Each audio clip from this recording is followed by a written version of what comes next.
Doctor Himanta Biswa Sarma ডাঙৰীয়াই সমগ্ৰ অসমবাসীৰ আশীৰ্বাদ লৈ দ্বিতীয়বাৰৰ কাৰণে মুখ্যমন্ত্ৰীৰ দায়িত্ব তেখেতে গ্ৰহণ কৰিছে আৰু তেখেতৰ মন্ত্ৰীসভাত এই অভাজনকো সদস্য হিচাপে মনোনীত কৰাৰ সমান্তৰালভাৱে আমাৰ চৰকাৰৰ এটা পৰম্পৰা যে প্ৰত্যেকখন জিলাতে একোজন মন্ত্ৰীক অভিভাৱক মন্ত্ৰী হিচাপে দায়িত্ব প্ৰদান কৰা হয় আৰু সেই দায়িত্ব অনুসৰি আমাক শিৱসাগৰ জিলাৰ দায়িত্ব প্ৰদান কৰিছে অভিভাৱক মন্ত্ৰী হিচাপে আৰু সেই দায়িত্ব লৈ মই আজি প্ৰথমবাৰৰ কাৰণে শিৱসাগৰত আহি উপস্থিত হৈছোহি। আহিয়ে এই পবিত্ৰ শিৱদৌলত মূৰ দুৱাই আগন্তুক দিনত শিৱসাগৰবাসীৰ সৰ্বাংগীন কল্যাণ বিকাশৰ কাৰণে এই মহাপ্ৰভুৰ স্থানত আশীৰ্বাদ লওঁহি আমাৰ দলীয় কাৰ্যকৰ্তা সমন্বিতে পৰিয়ালবৰ্গই। মই আশা ৰাখোঁ যে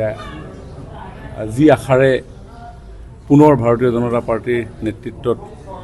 তৃতীয়বাৰৰ কাৰণে আমাক আগবঢ়াই দিছে শিৱসাগৰ জিলাবাসীকো যাতে আমি অন্তঃকৰণে সেৱা আগবঢ়াব পাৰোঁ তাকেই মুহূৰ্তত প্ৰভুৰ শ্ৰীচৰণত প্ৰাৰ্থনা জনাইছোঁ। ডক্টৰ হিমন্ত বিশ্ব শৰ্মা ডাঙৰীয়াই সমগ্ৰ অসমবাসীৰ আশীৰ্বাদ লৈ দ্বিতীয়বাৰৰ কাৰণে মুখ্যমন্ত্ৰীৰ দায়িত্ব তেখেতে গ্ৰহণ কৰিছে আৰু তেখেতৰ মন্ত্ৰীসভাত এই অভাজনকো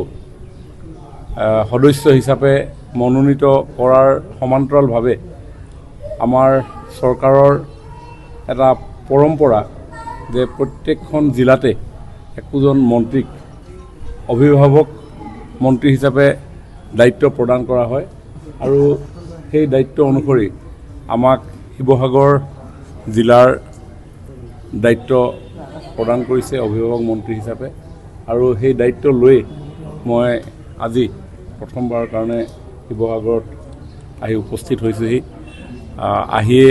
এই পবিত্ৰ শিৱদৌলত মূৰ দুৱাই আগন্তুক দিনত শিৱসাগৰবাসীৰ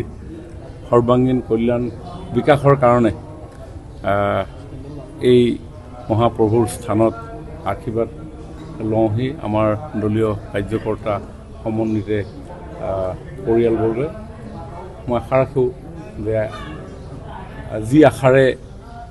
পুনৰ ভাৰতীয় জনতা পাৰ্টীৰ নেতৃত্বত তৃতীয়বাৰৰ কাৰণে আমাক আগবঢ়াই দিছে শিৱসাগৰ জিলাবাসীকো যাতে আমি অন্তঃকৰণে সেৱা আগবঢ়াব পাৰোঁ তাকেই মুহূৰ্তত প্ৰভুৰ শ্ৰীচৰণত প্ৰাৰ্থনা জনাইছোঁ।